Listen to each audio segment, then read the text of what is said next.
पाकिस्तान में अस्करी जितनी भी प्रोडक्ट्स हैं, जो आर्मी की तरफ से प्रोडक्ट्स बनाई जाती हैं, चाहे दूध हो चाहे वो कोई भी प्रोडक्ट हो, उसका बाइकआउट किया जाए। और साथ ही साथ दूसरी साइड पे इंडियन प्राइम मिनिस्टर की अगर बात करें, वो वोकल फॉर लोकल का ट्रेंड वहां पे चलाते नजर आ रहे हैं कि मतलब जो इंडिया की लोकल प्रोडक्ट्स हैं उन्हें प्रमोट किया जाए। इसके ऊपर बात करेंगे। ओवरसीज पाकिस्तानी ने भी एक बड़ा फैसला किया कि वो पाकिस्तान में अब डॉलर नहीं भेजेंगे। अगर ऐसा होता है तो पाकिस्तान का क्या फ्यूचर होगा, इन सब चीजों पे बात करें। हिंदुस्तान पाकिस्तान के साथ, पाकिस्तान कहेगा जी चैंपियन ट्रॉफी का अगर हमने हाइब्रिड मॉडल के ऊपर खेलना है तो हिंदुस्तान को भी हाइब्रिड मॉडल पे खेलना पड़ेगा। तो हिंदुस्तान तो मानना ही नहीं, उसने 3 साल का एग्रीमेंट हो गया, 3 साल के लिए जो है ना पाकिस्तान हिंदुस्तान नहीं जाएगा, हिंदुस्तान को भी हाइब्रिड पे खेलना पड़ेगा। लेकिन पाकिस्तान ने तो बहुत बड़े दावे किए, बड़ी आईसीसी में जाके फाइट की पाकिस्तान ने कि जी हम भी हिंदुस्तान नहीं जाएंगे। लेकिन आज फिर एक नई प्रोडिक्शन मैं आपको करने लगा चौधरी साहब, और ये होगा। आप देखेंगे ये पिछले जो अब 3 साल आएंगे ना, इसमें अगर हिंदुस्तान में कोई वर्ल्ड कप होना है आबिद भाई, वर्ल्ड कप आने वाले 3 साल वर्ल्ड कप होता है, कोई इवेंट हिंदुस्तान में होता है तो पाकिस्तानी क्रिकेट टीम हिंदुस्तान जाएगी, चाहे लिख ले चाहे देख ले। नहीं, मोहसिन नकवी साहब हमारे चेयरमैन, मतलब जो पीसीबी के चेयरमैन, उन्होंने ये कह दिया कि अगर इंडिया पाकिस्तान में ये खेलने नहीं आ रहा चैंपियंस ट्रॉफी तो हम भी इंडिया नहीं जाएंगे। उन्होंने प्रॉपर ये अनाउंस किया। चौधरी साहब कह देने से नहीं होता,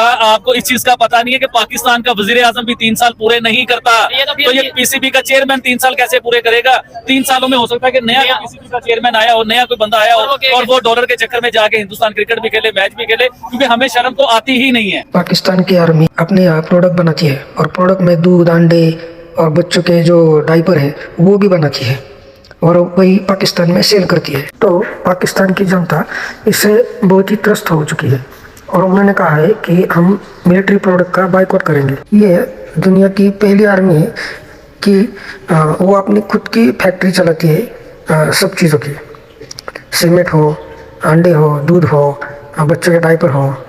तो ऐसे करके 25 से 26 आइटम है जिस पर पाकिस्तानी जनता ने बैन लगाया है, खुद से कहा है कि ये प्रोडक्ट का बाइकआउट कर दो। और दूसरी बात यह है कि पाकिस्तान के साथ जो मैच होने वाला है वो अब 3 साल तक एग्रीमेंट हुआ है कि भारत पाकिस्तान में मैच नहीं खेलेगा और पाकिस्तान भारत में मैच नहीं खेलेगा, दोनों दूसरी कंट्री में खेलेंगे।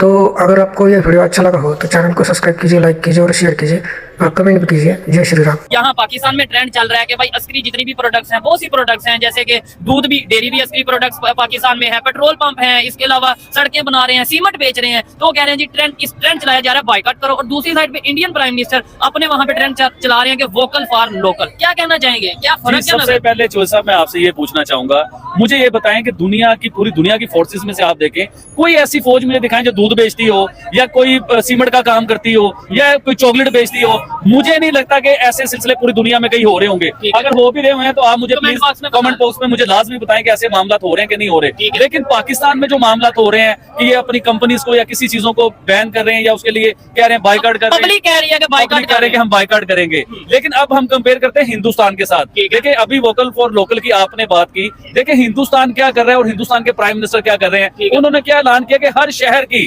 जो प्रोडक्ट है उन्हें अपने लोगों का उसके ऊपर फोकस करे, उसे परचेज करे, उन्हें यूज करे, क्योंकि अपने शहर की इकोनॉमी भी बेहतर हो उस चीज को लेके।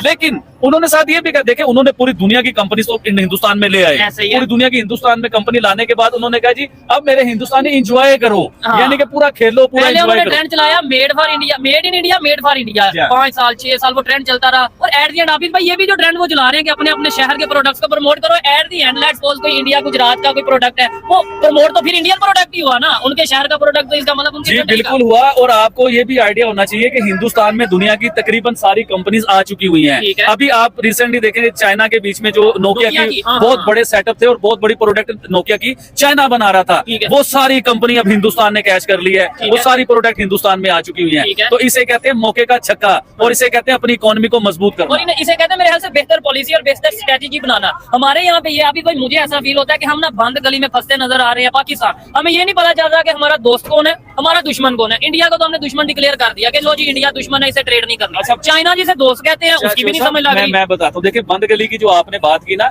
हकीकतन हमें बंद गली में बंद करके और बाहर से एक दरवाजा लगा के उसे ताला लगा दिया गया हुआ है कि हम उस गली से बाहर भी ना निकले। अब चाइना जो हमारा बेस्ट फ्रेंड है, जिसे हम अपना चड्डी फ्रेंड कहते हैं, जिसे हम अपना दोस्त कहते हैं, कि पूरी दुनिया में कोई मुसीबत आएगी तो चाइना सबसे पहले बचाने वाला हमें होगा जी, हमारे साथ चाइना खड़ा होगा। आपको याद होगा चाइना ने एक लिस्ट अपनी जारी की है जिसमें उसने बताया कि पूरी दुनिया के बीच में जहां जहां उसने अपना कर्जा दिया पाकिस्तान नंबर 1 पे आया। 29 बिलियन का जो है ना कर्जा ही पाकिस्तान को बताया गया। हमें कभी ये सुनने को नहीं मिलता कि यार हमने इकोनॉमी में टॉप कर रहे हैं, हम एजुकेशन में टॉप कर रहे हैं, हम एआई में टॉप कर रहे हैं, किसी टेक्नोलॉजी में टॉप कर रहे हैं, कुछ चांद पे जाने पे टॉप कर रहे हैं। रहे हैं, हमें सुनने को मिलता है कि हम कर्जे में टॉप कर रहे हैं, हम IMF से कर्जा लेते हैं टॉप का कर्जा होता है, हम चाइना से कर्जा लेते हैं टॉप का कर्जा होता है, सऊदी अरेबिया से कर्जा लेते हैं टॉप का कर्जा होता है। इवन के हम इंतजार कर रहे होते हैं, दाएं बाएं देख रहे होते हैं कि हमें कर्जा देगा कौन। तो हमें इसके ऊपर बड़ा सोचने की जरूरत है कि हम टॉप कर रहे हैं कर्जों के बीच में, हमें टॉप करना चाहिए अपने मुल्क के लिए अच्छाई करने के लिए। जबरदस्त। आबिद भाई ये खबर ये भी है, खबर नहीं बल्कि ट्रेंड ये भी चल रहा है, शायद आपने देखा हो कि भाई अभी ओवरसीज पाकिस्तानी ये कह रहे हैं कि हम पाकिस्तान में डॉलर नहीं भेजेंगे। मतलब जो पाकिस्तानी बाहर रह रहे हैं वो कह रहे हैं हम वहां पे कमाएंगे, वहां भी सेव करेंगे, पाकिस्तानी भेजेंगे, क्योंकि इधर एक तो टैक्स बहुत है और दूसरे नंबर पे यहाँ पे स्टेबल गवर्नमेंट नहीं है, हमारे पैसे यहाँ के बैंकों में सिक्योर नहीं है। ये चीजें चल रही है, क्या कहना चाहेंगे? ऐसे तो समझ ले बड़ी मुश्किल हो जाएगी, क्राइसिस आगे इकोनॉमी के चल रहे हैं, पैसे नहीं आएंगे, बिजनेस नहीं चलेगा, पाकिस्तान में डॉलर नहीं आएंगे। देखिए मैं सबसे पहले बताऊंगा, ओवरसीज जो पाकिस्तानी है ना, वो पाकिस्तान की रीढ़ की हड्डी है हमारी इकोनॉमी की। अगर हम उसे समझने की कोशिश करें तो देखिए हमने ओवरसीज पाकिस्तानियों को इज्जत दी ही नहीं, कभी भी इज्जत नहीं दी ओवरसीज पाकिस्तानी को। और सबसे बड़ी बात, ओवरसीज पाकिस्तानी देखिए उधर जाके मेहनत करता है, डॉलर कमाता है, वो डॉलर पाकिस्तान भेजता है, उस डॉलर को पाकिस्तान भेजने के ऊपर भी बहुत बड़ा टैक्स देना पड़ता है उन्हें। फिर उन्हें अपने आप को जो है ना सेफ साइड फील नहीं करते। यहाँ पे वो जो पैसे आते हैं वो वो अपने आप को सेफ साइड फील नहीं करते कि चले हमने पाकिस्तान टैक्स दे के पैसा भेजा, हमारा पैसा बैंकों में सेफ होगा।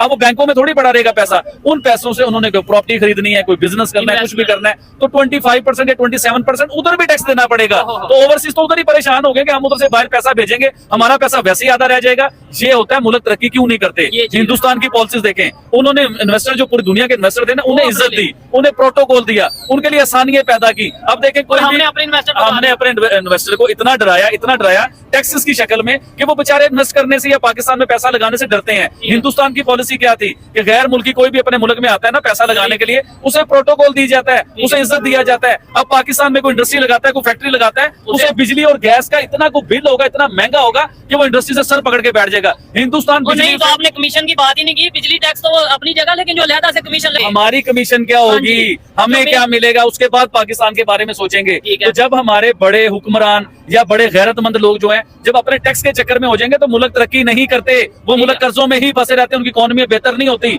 जब हम ये सोचेंगे कि यार ये टैक्स को छोड़ो, ये पैसा हमारे पाकिस्तान में आ रहा है, इससे हमारा पाकिस्तान फलेगा, फूलेगा, तरक्की करेगा, कामयाब होगा, लेकिन ये सोचे हमारी नहीं है। हिंदुस्तान के प्राइम मिनिस्टर का आप कहते हो कि यार आबिद भाई आप फैन हो, बड़ी उनकी बात करते हो, तो क्यों ना करूं यार उनकी बात। क्यों उन्होंने अपने मुल्क को नहीं दुनिया में 5वीं बड़ी इकोनॉमी बनाया, तीसरी की तरफ वो नहीं जा रहे, चांद पे जाके नहीं वो बैठे। भाई मैं पूरे मजमे में ये बात कर सकता हूँ और मुझे कोई गलत साबित नहीं कर सकता, ये हकीकत है। अपने लोगों की इज्जत नहीं बनाई प्राइम मिनिस्टर मोदी ने। कह रहे हैं ये बहुत तारीफ करते हैं प्राइम मिनिस्टर, इंडिया के प्राइम मिनिस्टर मोदी की तारीफ करते हैं, ये सही बोलते हैं, बिल्कुल ठीक। तो आज से 2 साल पहले यही लोग ये ठीक कर रहे हैं, बिल्कुल सही। ये इंडिया के प्राइम मिनिस्टर की तारीफ कर रहे हैं।